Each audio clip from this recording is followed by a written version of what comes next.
I know the elections are coming up, but it's always, and Judicial Watch doesn't take a position as to who to vote for. We don't advocate for or against candidates. We can't under the law. But we can advocate for clean elections and fair elections. And to that end, we have an election integrity project.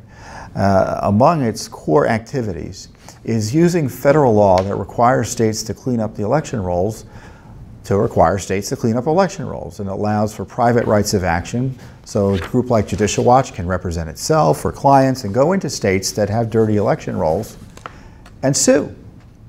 Either warn them, sometimes warning them works too. But when it doesn't work, we can sue in federal court. We sued in Ohio and in Indiana. We sued in Kentucky and in California most recently. And the suit in Ohio ended with Ohio agreeing to take certain steps to clean up their rolls. The rolls don't have to be perfect, but you've got to take reasonable steps to make sure that people who are dead and move away aren't on your election rolls, because that's a recipe for fraud. Dirty election rolls can mean dirty elections. And Judicial Watch has, for the last several years, been doing analyses of census data, comparing it to registration data as made available through the federal government, and has found that there are many states, too many states, where they have more people on the rolls than are eligible to vote. Let me say that again. They have more people on the rolls than are eligible to vote. So let's say you live in a place where there are 100 people who are able to vote under the law. But when you go and look at the registration list, it says 110 people are registered. That happens all over the country. It was happening in places like Ohio and Indiana. It was happening in Kentucky, which was a mess. It's in California, they don't, best I can tell, they don't remove anyone from the rolls. They just call them inactive, but they're still on the rolls.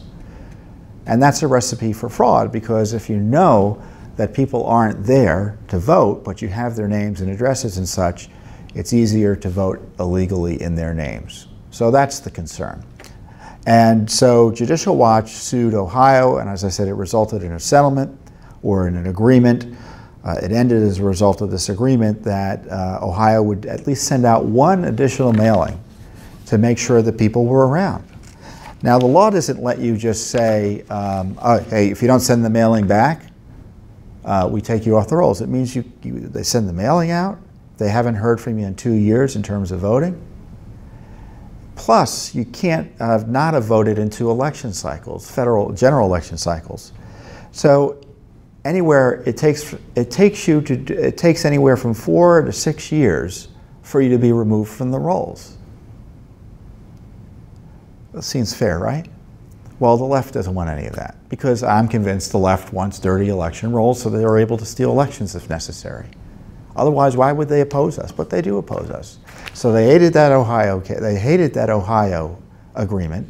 They sued and tried to get it overturned. And thankfully, the Supreme Court ruled and upheld the validity of that Judicial Watch agreement, its last term.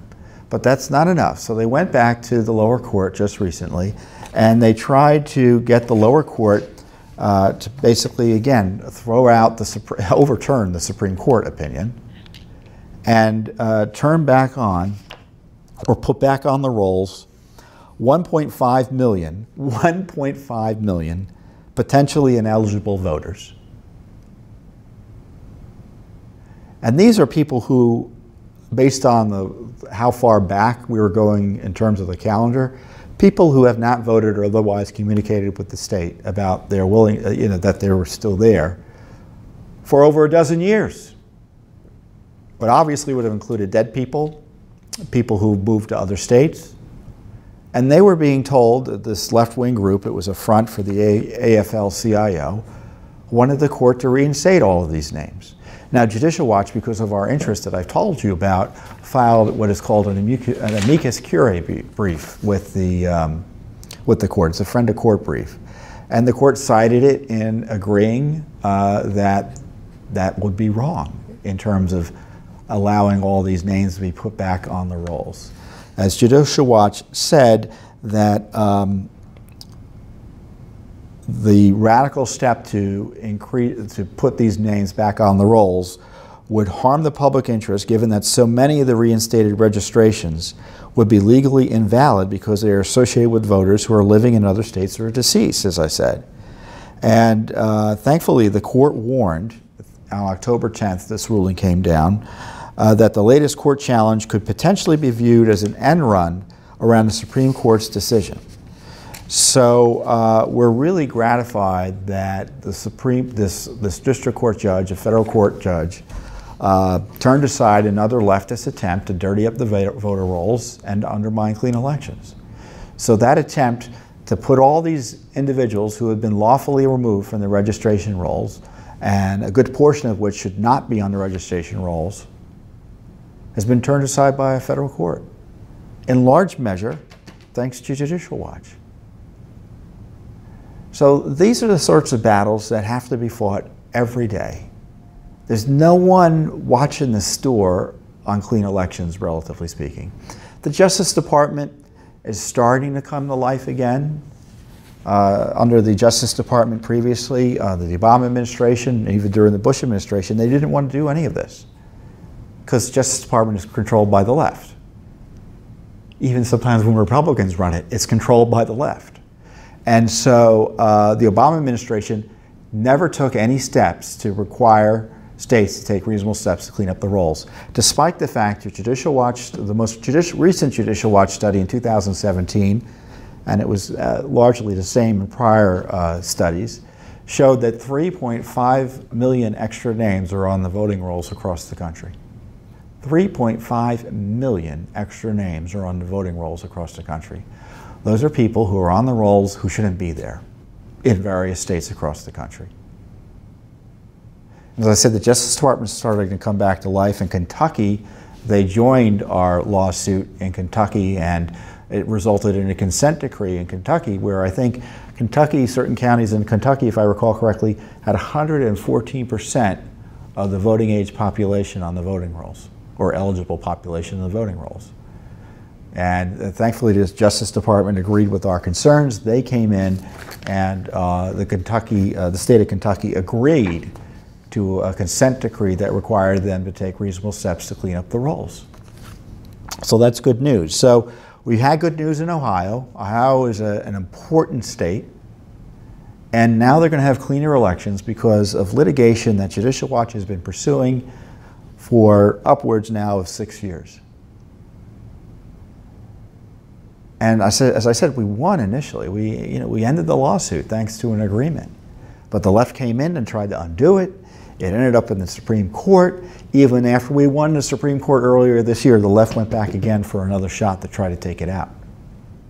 So eternal vigilance certainly is the price of working at Judicial Watch, to stretch the phrase. So we're happy to be able to do the work, but it's important work because I can think of there's one or two other groups on the conservative side who take action along the lines we're doing. But Judicial Watch is certainly the largest. So we've got this big case pending in California. In Maryland, we're asking for access to the rolls to ascertain how dirty they are, and Maryland is fighting us tooth and nail on that, even though the law requires access to the voting rolls. So it's Judicial Watch that's your watchdog for clean elections right now. And we're doing more than the Justice Department's been doing to date. We hope the Justice Department does more. But as you know, we don't rely on the government to do the work that needs to be done. And when we see an opportunity to do this necessary work, in this case, making sure that your elections are cleaner, we do what we can under the law. We're happy to be able to do it. And so we'll keep on fighting. Excuse me, our election integrity project is run by Bob Popper. Now, Bob used to work at the Obama Justice Department, believe it or not. And he was the deputy chief of the voting section there. So he knows what he's doing. So we're gratified to have that expertise and his team of lawyers doing this great work and getting good results in places like Ohio.